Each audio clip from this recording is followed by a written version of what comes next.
जन्माष्टमी की और दही हंडी के पर्व की मैं सभी को शुभकामनाएं देता हूं।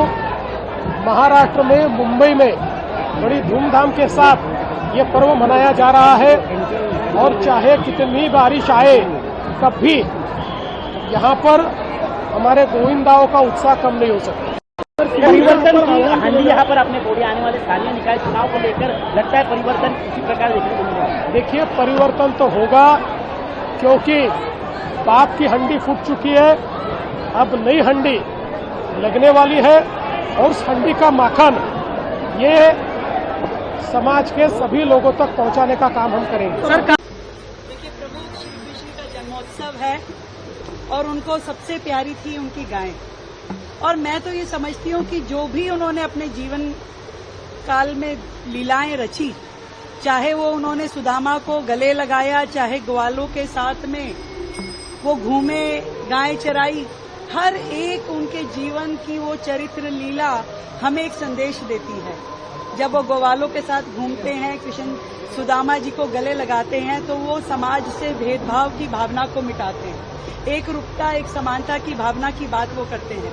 जब वो गोवर्धन जी पर्वत को अपनी उंगली पे उठाते हैं तब वो प्रकृति की बात करते हैं। जब गायों को चराते हैं तो प्रकृति और पशु प्रेम की भावना दिखाई देती है, समाज की रक्षा की भावना दिखाई देती है। जब अर्जुन को वो ज्ञान देते हैं तो कर्तव्य और धर्म परायणता की बात वो करते हैं। तो उनका तो पूरा जीवन चरित्र हम सब समाज के बीच में रहने वाले लोगों के लिए सीखने के लिए है। और मैं समझती हूँ कि आज का ये दिन पूरे देश के लिए शुभ हो, हर हिंदू धर्म प्रेमी के लिए शुभ हो। उनका आशीर्वाद, प्रभु कृष्ण का आशीर्वाद हम सब पे यूं ही बना रहे। देश में उत्सव का माहौल है और ये उत्सव सब लोग मिल करके मनाएं, प्रभु के आगमन की तैयारी करें। कृष्ण जन्माष्टमी के शुभ अवसर पर सभी प्रदेशवासियों को कृष्ण जन्माष्टमी की बहुत बहुत शुभकामनाएं,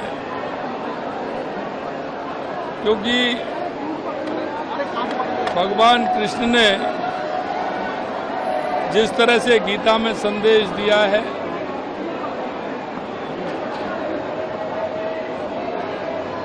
वो आज भी हमारे जीवन में सार्थक है। मैं यही कहना चाहता हूं कि भगवान कृष्ण ने जो हमें संदेश दिया है उसके आधार पर हमें सभी को चलना है और प्रदेशवासियों को ये जन्माष्टमी का पर्व उनके जीवन में खुशहाली लाए, उमंग लाए, उत्साह लाए और हमारा राजस्थान बढ़ता रहे, हमारा राजस्थान विकसित राजस्थान बने, हमारा भारत विकसित भारत बने। और हमेशा मैं कहता हूँ, भगवान कृष्ण ने कर्म की संज्ञा दी है, तो हम हमारे जहाँ भी हैं, जिस स्थिति में हैं, हम अपना जहाँ भी हैं वो कर्म हम करते चलते हैं। निष्काम भाव से कर्म करेंगे तो निश्चित रूप से हमारा राजस्थान आगे बढ़ेगा, हमारा देश आगे बढ़ेगा। आप सभी को बहुत बहुत शुभकामनाएं। सभी को बहुत बहुत मंगल कामनाएं।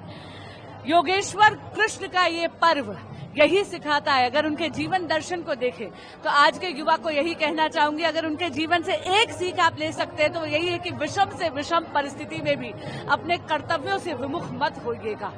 आदरणीय प्रधानमंत्री श्री नरेंद्र मोदी जी के विकसित भारत के संकल्प को सिद्धि तक हम साथ लेके जाएंगे, भगवान कृष्ण की कृपा से, उनके कर्म योगी के जीवन से, उनकी शिक्षाओं का अनुसरण करके। जय जय श्री राधे, हरे कृष्ण।